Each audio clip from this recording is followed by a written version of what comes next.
Всем привет! Жашыл онлайн курсун иштеп баштаганына 2 жыл болуптур.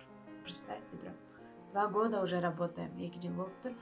И за 2 года негизи биздин курс онлайн болгондугунан жана негизги басым телефон аркылуу орус тилин үйрөтүү максатын койгондугуна байланыштуу вот ошол курс жөнүндөгү маалыматтарды видео YouTube'га киргизип турганбыз. То есть маалымат менен таанышып чыккыла, бизде мындай жакшы жазылгыла деген максат кара эле. И ошол курс жөнүндө маалымат берген видео YouTube'га киргенине 1 жыл болуптур. 1 жыл болуптур ушул видеого. И я вчера посмотрела это видео, ушул видеону карап чыктым, и много поменялось, оказывается. Көп нерсе өзгөрттүр, өзгөртүүлөр, толуктоолор, алмаштыруулар жана башка ошол сыяктуу изменения были. Өзгөрбөй калган бул бир гана курстун баасы жана мен. Калган көп нерсе өзгөрүптүр. Ошондуктан жаңыдан азыр Жашыл алма онлайн курсунун азыр кандай шарттары кантип окутат, кандай методика, кандай эмне өзгөрүүлөр болду, жаңылануулар болду, ошол жөнүндө тааныштырып өтөйүн. Эскертип кетчү нерсе, мен курс жөнүндө маалымат бере электен мурун, пожалуйста, эгерде бул курс силерге жакса, окууну кааласаңар, могу экранда көрсөтүлгөн WhatsApp номерге кайрылгыла. Сураныч. Комментарийге номер калтырбайбыз.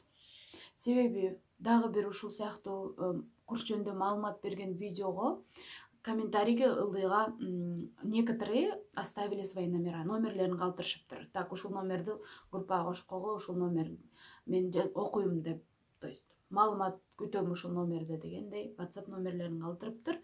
И башка эле курстар, так получилось, башка эле курстар ошол номерге жазыптыр.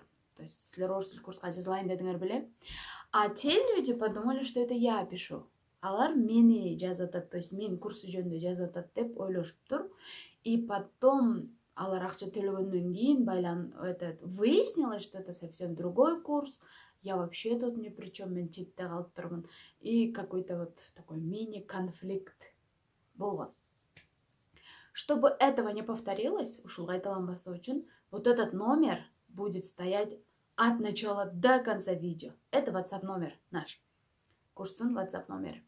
Так, эми поехали. Биринчи өзгөрүү, мурунку жаңы курс ачылгандан берки өзгөрүү бул башында биз сабактарды WhatsApp'тан жиберчүбүз, WhatsApp'тан өтчүбүз, WhatsApp менен байланышчубуз. Азыр биз Telegram'га көчтүк. Telegram'га көчкөнүбүздүн бир гана себеби биздин сабактардын саны көбөйдү, видеолордун качествосы жакшыртылды бир аз. Убактысы көбөйтүлгөнүнө байланыштуу, просто WhatsApp не выдерживает да, WhatsApp'ка андай чоң объемдогу видеолорду жибергенге болбой калат экен. Иногда даже.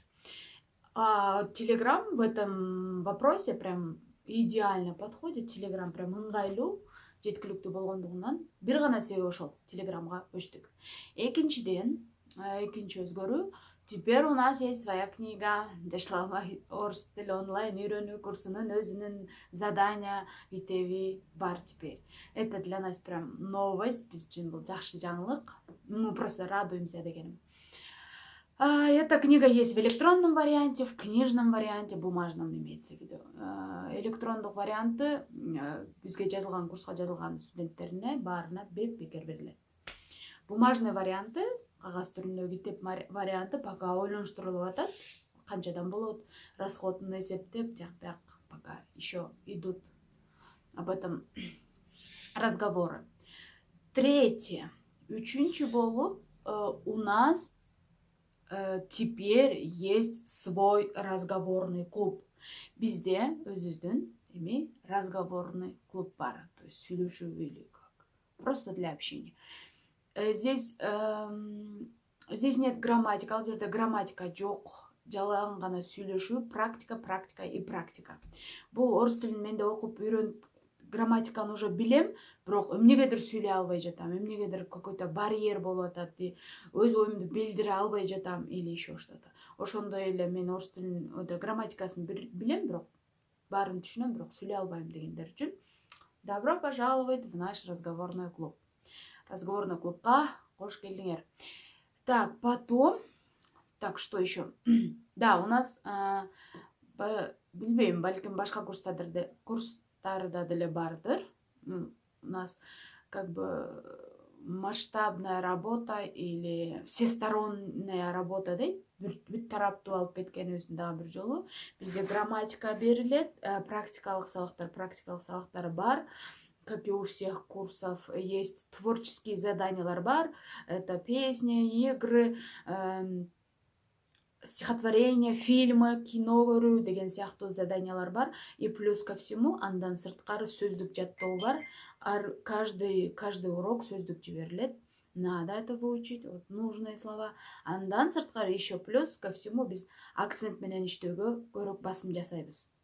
Себеби орус тилине шумдук грамматикасын үйрөндүк, шумдук сүйлөп баштадык, бирок кандайдыр бир сөзгө тилибиз келбей же туура эмес айтып аткан болсок, то есть акцент болсо сильный, анда бул деле биз үчүн это проблема просто, еще одна, понимаете?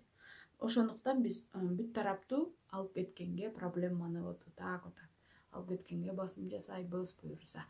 Как-то так. Андан кийин дагы что еще хочу сказать? Я хочу сказать, что за 2 года, азыр, если посмотреть назад, артка карасаң, 2 жыл мурун наши уроки были не очень, честно говоря. Анчалык эмес болчу, у нас не было своей книги, китептерибиз жок болчу. Но несмотря на это, у нас были студенты, bizde студенттерибиз бар болчу, и мы от души старались, и каждый раз вот жакшыртуу, жаңылануулар болуп турду, бирок я очень благодарна, прям очень благодарна тем студентам, которые прям в начале в нас верили, башында бизге ишенип жазылып. Я с ними до сих пор, кээбирлермен до сих пор общаюсь.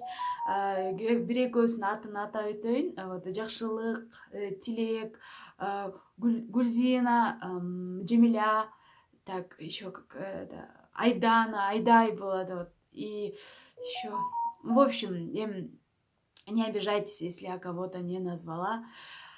Я хочу сказать... Бема еще есть. В общем, так, я хочу сказать спасибо. Я благодарна вам, что вы в нас поверили, бизге ишенип, биз жаңы башталып, несмотря на наши недостатки, биздин кемчиликтерибизге карабастан бизге ишенип, жазылып, окуп. И благодаря вам, и ради вас, силер үчүн биз жакшыртканга, так, я хочу еще моуну кошкубуз келет мындай деп, өзгөрүүлөр, толуктоолор киргизип, иштеп, аракет кылып турдук. Всем спасибо. И ошондой эле чоң рахмат комментарий калтыргандарга. Вот прям я вчера прям видеолорду карап чыктым, комментарийлерди окуп, так приятно было, так прям настроение поднялось, прям очень приятно, энергия кошулуп калды мага. И там были разные комментарии, конечно, и нехорошие тоже были, но без жакшы комментарийлерге гана көңүлүбүздү бурдук. И к концу. Так, мактанып бүттүк. Эми, эгерде силер могу видеонун уже аягы, эгерде видеонун аягына чейин көргөн болсоңор, биз билебиз, бир рандомный сөздү комментарийге калтырабыз. Рандомный деген ойго келген, вот просто эле наугад сөздү. Бул традиция катары, бизде көптөн бери жүрөт, бул каналда менин видеолорумду көрүп жүргөндөр билет. Это по приколу. И еще потому, что бұл видеону не все смотрят до конца. Аягына чейин эч ким көрбөйт, Аягына көрбөй туруп комментарийге киргендер бар. И ошолор үчүн, помните, вот разные слова же оставляли. Бул конусунда силердин чыгармачылыгыңарга оставляю вам на ваше творчество. Любое слово, любой сөздү, там, көзүңөргө эмне үйүңөрдө көрүнсө, ошону комментарийге калтыргыла. Опять же, просто ради прикола, и это наша традиция уколы. Не знаю, как это все началось, но ладно, спасибо всем. Курска жазылуучулар болсо, кайра эле телефон. Ой, я это уже говорила. До свидания, всем пока, еще увидимся.